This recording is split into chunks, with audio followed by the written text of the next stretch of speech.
우리 전야와 예배로 사랑하는 성도 여러분들에게 하나님의 놀라우신 은혜가 함께하기를 주님으로 축복합니다.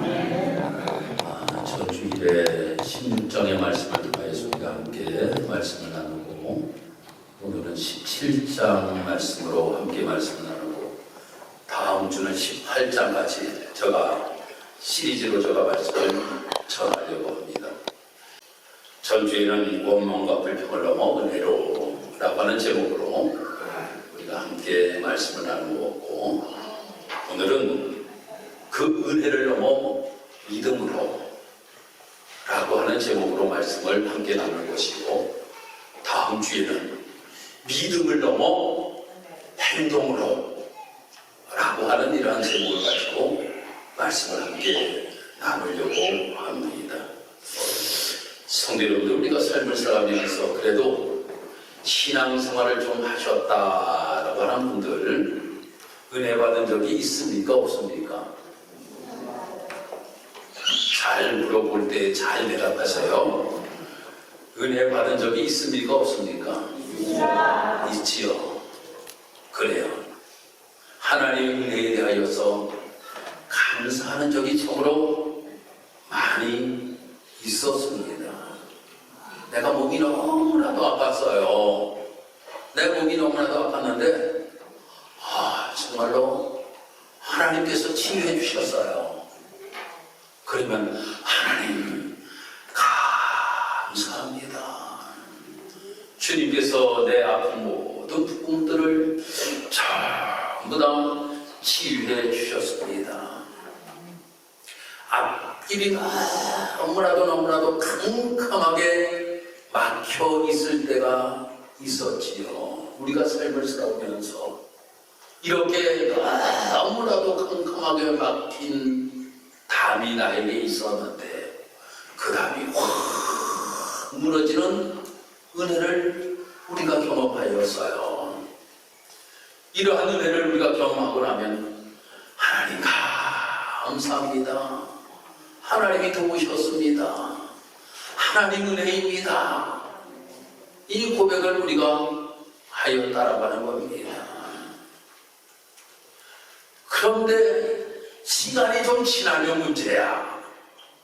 시간이 지나고 나면 또 다른 문제가 우리 앞에 또 온단 말이에요.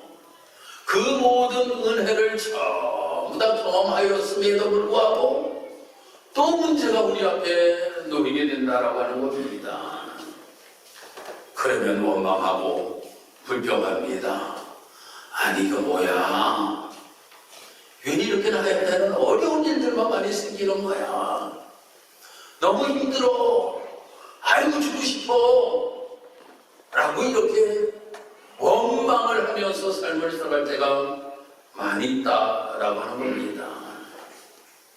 하나님께서는 우리에게 주시는 한 번의 은혜의 자리에 머물러 있기를 하나님께서 원치 아니하신다고 하는 거예요. 처음에 하나님께서 은혜의 자리로 우리를 부르시고, 그 다음에 또 주님께서는 우리에게 믿음의 자리로 서게끔 하시는 것이 하나님이시다라고 하는 겁니다. 우리 16장의 말씀을 읽어보면 16장의 말씀에서는 말입니다, 이스라엘 백성들이 엄청난 하나님의 은혜를 경험하였다고 하는 겁니다. 그들이 수고를 하지도 아니하였어요. 그럼에도 불구하고 하나님께서 이스라엘 백성들이 광야에서 삶을 살아갈 수 있도록 만나를 하나님이 먹여주셨다고 하는 겁니다. 그 전에도 하나님께서는 그들에게 은혜를 베풀어 주심으로 인하여 쓴물을 단물로 바꿔주시는 놀라우신 은혜도 베풀어 주셨지요. 그런데 오늘 말씀 우리가 읽어보니까 오늘 이 말씀에서도 또 원망거리가 하나 생기게 되는 모습을 보게 됩니다. 르비딤이라고 하는 곳에 가게 되었는데 거기에는 물이 없었습니다. 그러므로 인하여 그 백성들이 원망하고 불평하는 내용에 관하여서 오늘 말씀이 기록이 되고 있다라고 하는 겁니다. 아니, 그들의 삶의 모습을 보면 하나님의 은혜는 분명히 받아서 그 하나님의 은혜는 머물러 있었는데 믿음의 자리로 나아가지 못하는 그들의 삶의 모습에 관하여서 오늘 말씀이 기록이 되고 있다라고 하는 겁니다. 사랑하는 성도 여러분, 오늘 이스라엘 백성들의 모습을 보면 정말 은혜를 받았지만 믿음으로 나아가지 못하는 그들의 모습, 이 모습을 보면서 우리에게 향하여 주시는 말씀이 무엇인가 하면 은혜에 머무르지 말고 믿음으로 나아가라 라고 이렇게 우리에게 말씀해 주고 있습니다. 사랑하는 성도 여러분, 우리가 일생 삶을 살아가면서 우리에게 문제가 너무나도 많이 겪으면서 삶을 살아오신 분들이 우리 성도 여러분들인 줄 압니다. 별의별 일들을 다 겪으면서 삶을 살아오셨지요. 이스라엘 백성들도 마찬가지라고 하는 겁니다. 이스라엘 백성들의 모습을 보면 하나님께서 6월에 나오시는 중을 베풀어 주시면 모든 것들이 다 끝날 줄 알았어요. 야, 우리 이제 출애굽하자, 우리 나아가자. 그래서 이스라엘 백성들이 다 집을 싸가지고 갑니다. 모든 것들이 해결될 줄 알았어요. 바로 이제는 손들고 그래 너희들이 가라 라고 이렇게 이야기하였으니까 그래 우리는 가나안 땅에 들어가서 살기만 하면 돼 라고 하는 마음을 가지고 그들이 출발을 하였는데 제일 먼저 문제가 바로 홍해의 문제였다라고 하는 거예요. 홍해의 문제였어요. 그 홍해의 문제를 지났어요. 마라의 문제가 생기게 됩니다. 마라의 문제가 끝났어요. 먹을 것이 없어서 또 문제가 생깁니다. 먹을 것의 문제가 끝났어요. 물이 없음으로 인하여서 또 문제가 생깁니다. 또 지나갑니다. 아말렉이라고 하는 군대가 또 문제가 됩니다. 그 문제를 또 해결해 주셔요. 그리고 이스라엘 백성들은 이제 요단강의 문제도 생기게 되고 여리고의 문제도 생기게 되고 아이성의 문제도 생기게 되고 여리고 일곱 족속들의 문제도 생기게 되었다라고 하는 거예요. 보면 온갖 문제 총회 속에서 그들이 가나안 땅을 향하여 갈 수밖에 없었던 것을 보게 됩니다. 사랑하는 성도 여러분, 우리가 삶을 살아가면서 여러분들도 마찬가지라고 하는 거예요. 문제가 하나 잘 해결되었어요. 그러면 다 끝났다. 아이고 감사하다. 모든 것 다 하나님의 은혜입니다. 하는 순간에도 문제가 하나 다 생겨버려요. 하는 순간에 여러분들 문제가 또 생긴단 말이에요. 그때 우리는 어떠한 마음의 자세를 가져야 되느냐 라고 하는 것에 관하여서 오늘 우리에게 이 본문은 교훈을 주고 있다라고 하는 겁니다. 그런데 사람들이 말입니다. 이 문제 앞에 부딪히게 되면 인간인으로 약해질 수밖에 없는 것이 우리의 모습이에요. 왜입니까? 우리는 너무나도 연약하기 때문이라고 하는 거예요. 아니 엘리야와 같은 사람도 말입니다. 저 바알 선지자들과 기도의 싸움에서 승리를 거두었어요. 그런데 이사벨이 너 우리의 선지자들 다 죽였어? 내가 너를 죽이고 말겠다. 이 소리에 약해져서 도망갑니다. 도망갑니다. 뭐 아래 앉아가지고 차라리 죽는 것이 낫사오니.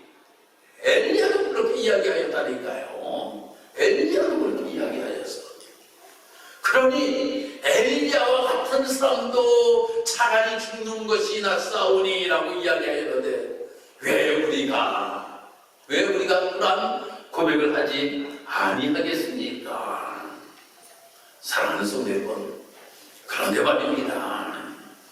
이 엘리야와 같은 사람이 있었는가 하면 다윗과 같은 사람도 있었어요.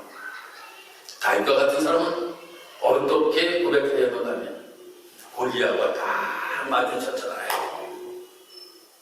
골리앗과 마주쳤을 때 다윗의 고백이 참 아름다운 고백인데 어떻게 그가 고백하는가 하면 사자와 곰의 발톱에서 나를 건져내신 하나님이 이 블레셋 사람의 손에서도 건지시리라 라고 고백해요. 아니 전에 하나님이 나를 도와주셨으니 지금도 하나님이 도와주실 것이고 앞으로도 도와주실 것이라고 하는 것에 관하여 고백을 하는 이 다윗의 모습을 우리는 보게 된다고 하는 겁니다.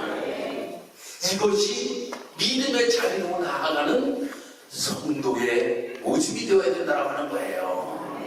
전에 은혜 받고 하나님이 해결해 주셨어요. 또 문제가 생겼어요. 다윗과 같이 예수님 아이고 전에도 해결해 주셨는데 지금도 분명히 해결해 주실 줄 믿습니다. 전에도 치료하셨는데 지금도 치료하실 줄 믿습니다. 전에도 회복시켜 주셨는데 지금도 회복시켜 주실 줄 믿습니다. 아니 이 고백이 믿음의 자리로 나아가는 성도의 모습이다라고 하는 겁니다. 다윗이 바로 그런 고백을 하였던 모습을 보게 돼요. 그래서 물백돌 하나를 가지고 갑니다. 가서 휙휙휙휙 쾅! 아예 골리앗이 맞고 쓰러져 버리잖아요. 어떻게 그런 일들이 일어날 수 있었을까? 바로 믿음의 자리로 나아간 다윗에게 하나님께서 함께하여 주셨다라고 하는 겁니다. 그런데 이렇게 은혜를 받았음에도 불구하고 믿음이 없으면 원망으로 다시금 바뀌게 된다라고 하는 겁니다. 그 믿음에서 백성들을 말해요. 왜 우리를 애굽에서 데리고 나왔느냐? 아니 차라리 그곳에서 우리가 삶을 살았으면 좋았을 텐데 왜 우리를 데리고 나왔느냐? 이 말은 단순한 불평이 아니라고 하는 거예요. 이것은 말입니다. 은혜를 완전히 부정하는 말이라고 하는 거예요. 성도 여러분, 그러면 지금까지 하나님 우리에게 베풀어 줄 것은 뭐예요? 하나님이 그들에게 베풀어 주는 은혜는 뭡니까? 차라리 애굽에 있었으면 좋았을 것을. 아니 그리고 6월절 은혜는 뭡니까? 홍해의 은혜는 뭡니까? 마라의 은혜는 뭡니까? 만나의 은혜는 뭡니까? 아니 이 은혜를 받았다라고 하는 거예요. 차라리 혹시 여러분들 가운데 차라리라고 하는 이야기를 하고 계시는 분 안 계십니까? 차라리 내가 우리 집사람 교회를 데리지 않았으면 좋았을 것을. 혹시 여러분들 가운데 그 마음 가지고 계시면 이 시간에 주님 앞에 회개하시길 바랍니다. 왜 회개해야 되는지 아십니까? 하나님 우리 교회를 통하여서 여러분들에게 베푸시는 은혜가 크기 때문이라고 하는 거예요. 할렐루야. 베푸시는 은혜가 너무나도 크기 때문이라고 하는 거예요. 차라리 내가 애굽에서 나오지 않았으면 좋았을 것을 이라고 하는 것은 하나님의 은혜를 완전히 부정해 버리는 것이다라고 하는 겁니다. 그들이 말입니다. 이러한 모습 때문에 결국 그들이 가나안 땅에 들어가지 못하였어요. 1세대들이 말입니다. 그들이 가나안 땅에 들어가지를 못하였다라고 하는 겁니다. 사랑하는 성도 여러분, 꼭 우리는 한 가지를 기억하시기 바랍니다. 우리가 신앙이라고 하는 것은 경험이 아니에요. 믿음입니다. 내가 어떠한 경험을 하였다라고 하는 것에서 뛰어넘어서 믿음의 자리에 설 수 있는 우리의 모습이 되어야 된다고 하는 겁니다.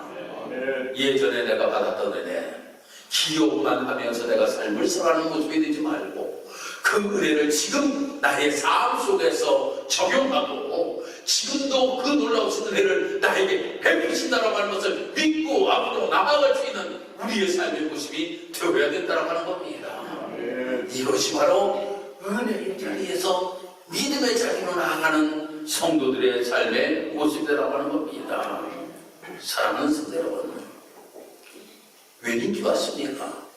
지금도 하나님께서 여러분들에게 은혜를 베푸시기를 원하시고 계신다고 하는 거예요. 이러한 백성들을 하나님께서는 모세가 어떻게 하면 좋겠습니까? 저들이 나를 돌로 쳐 죽이려고 하는 가운데 있습니다. 하나님 앞에 이야기해요. 나 같으면 야, 너 가진 지팡이 가지고 저들을 때려라, 이럴 것 같아. 내가 베풀어 준 것이 얼마나 많은데 차라리 저놈들을 그 지팡이로 쳐라, 이럴 것 같은데, 참 하나님은 마음도 좋으셔. 뭐라고 말씀하십니까? 발을 쳐라. 이것이 하나님의 마음이에요. 이것이 마음. 우리 인간들이 죄로 말미암아 영원히 죽을 수밖에 없었잖아요. 우리 모든 영혼들이 전부 다 죽을 수밖에 없었는데 하나님께서는 뭐라고 말씀하시는가? 예수를 이 땅에 보내주셔서 십자가에 못 박혀 죽기까지 우리에게 사랑을 베풀어 주신다라고 하는 거예요. 원망하고 불평하고 죄 가운데 머물러 삶을 살아가는 우리 인간들에게 하나님께서 예수 그리스도를 보내주셔서 그 예수 그리스도가 십자가에 못 박혀 돌아가시면서 바로 이 말씀이 예수님을 비유로 우리에게 말씀하고 있는 거예요. 돌을 치라고 말씀하고 있잖아요. 돌을 쳐더니 뭐가 나왔습니까? 생수가 나오는 놀라운 역사가 나타났어요. 예수님이 십자가에 못 박혀 돌아가셨습니다. 무엇이 우리에게 주어지게 되었습니까? 생명이 우리에게 주어지게 되었다라고 하는 거예요. 할렐루야. 생명이 우리에게 주어지게 되었다라고 하는 거예요. 예수님의 십자가 사건, 저 모세가 바위를 돌로 쳤을 때, 백성을 죽지 아니하고 바위를 쳤을 때 거기에서 생수가 나는 같이 예수님을 로마의 군인들이 채찍으로 때리기를 시작합니다. 치기를 시작합니다. 가시관을 씌웁니다. 그 예수님에게서 생수, 생명이 우리에게 흘러내려지는 놀라운 역사가 나타나게 되었다고 하는 거예요. 이 놀라우신 은혜를 우리에게 지금도 베풀고 계신다라고 하는 겁니다. 사랑하는 성도 여러분, 그러기에 우리 사랑하는 성도 여러분들이 이러한 은혜를 우리에게 베풀어 주셨는데 이제는 우리는 믿음으로 반응할 수 있는 우리 성도 여러분들이 되기를 주님의 이름으로 축복합니다. 하나님께서 우리를 향하여서 말씀하시기를 뭐라고 말씀하십니까? 나는 너희를 버리지 아니하는다. 나는 여전히 너희 가운데 있다. 라고 이렇게 말씀하고 계신다 라고 하는 겁니다. 그러면 그 은혜를 우리가 받았으면 우리는 어떠한 모습을 가지고 삶을 살아가야 될까요?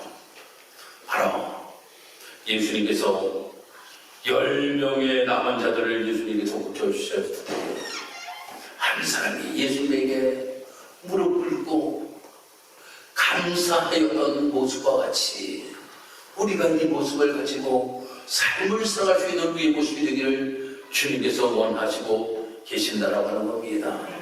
은혜를 받았으니 반응할 수 있는 우리의 모습을 가지고 삶을 살아야 된다라고 하는 겁니다.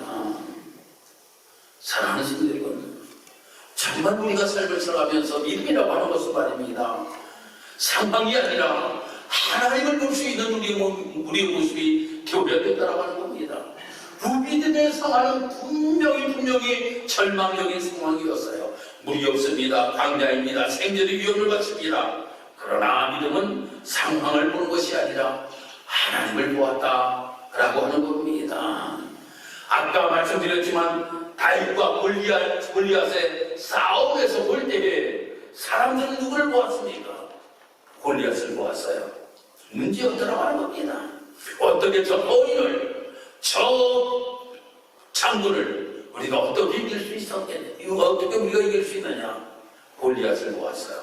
그런데 다윗은 누굴 보았습니까? 하나님을 보았다라고 하는 겁니다. 그 상황을 본 것이 아니라 하나님을 보았다라고 하는 겁니다. 그래서 승리하게 되었다라고 하는 겁니다. 사랑하는 성도 여러분, 하나님은 우리에게 말씀하십니다. 은혜를 넘어 믿음으로 나아가라 라고 하는 겁니다. 여러분들이 삶을 살아오면서 얼마나 많은 문제 속에 우리가 삶을 살아왔습니까? 그렇지만 그때도 하나님이 함께 하셨고 지금도 우리에게 분명히 함께 하신다라고 하는 겁니다. 우리가 기억해야 될 것이 세 가지가 있어요. 문제는 반드시 온다. 은혜로만은 충분하지 않다. 믿음으로 반응해야 된다. 라고 하는 겁니다. 그래서 주님, 내가 삶을 살아가면서 내가 어떤 문제가 나에게 올 때에 원망 대신에 믿음을 선택할 수 있도록 하나님 도와주옵소서. 불평 대신에 감사를 선택하게 하여 주옵소서. 의심 대신에 신뢰를 선택할 수 있는 나의 모습이 되게 하여 주옵소서. 그런 걸로 말미암아 내가 은혜를 받은 그것에 머물러 있는 나의 삶의 모습이 되지 않게 하시고 그것을 뛰어넘어 믿음의 자리에 서서 주님이 하십니다. 주님이 도와주십니다. 주님이 우리의 모든 문제의 해결자이십니다. 라고 하는 것을 고백하며 삶을 살아갈 수 있는 저와 우리 사랑하는 모든 성도 여러분의 나되기를 주님의 이름으로 축복합니다. 기도하겠습니다. 할렐루야. 하나님 은혜와 사랑을 감사합니다. 하나님, 우리가 삶을 살아가면서 원망과 불평 대신에 은혜의 자리에 서는 우리의 모습이 되기를 원합니다. 은혜의 자리에 서서 믿음으로 반응할 수 있는 우리의 삶의 모습이 되기를 원합니다. 은혜 받은 것으로 끝나는 우리의 모습이 되지 않게 하시고 지금도 주님은 나를 사랑하시고 나에게 또 은혜를 베풀어 주시기를 원하시는 하나님이 주신 줄 믿사오니 그 하나님을 바라볼 수 있는 우리 사랑하는 모든 성도들에게 다 있도록 주여 인도하여 주옵소서. 감사드리며 예수님 이름으로 기도 드리옵나이다. 아멘.